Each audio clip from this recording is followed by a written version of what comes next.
رحمان رحیم. نه زلفانم نه چشمانم نه تیغ تیز مژگانم، میان برقع جهلت چرا خود را بپوشانم؟ چرا باید اسارتها همیشه فرض زن باشد؟ تو آزاد و رها باشی و من محبوس زندانم.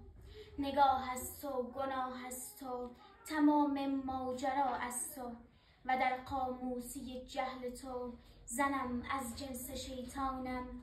مؤنثهای درد من در این مصرع نمی جنگد، از این سنگسارهای این مذکرها بجولانم.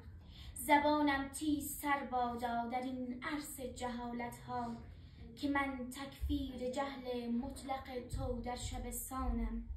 خدا هم خوب میداند که من بی باک و بی پروا، بهشتش را رها کردم، اطاعت نیست در شانم. نه خیر آقا، مطیع آدم و جنست نمی گردم، بله با افتخار یغیاغی در اوج عصایانم.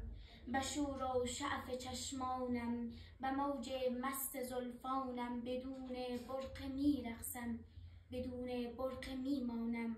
چراغان می کنم این شهر را با اشک و آه خود، که من در کیش و دین و تو ز تو بهتر مسلمانم.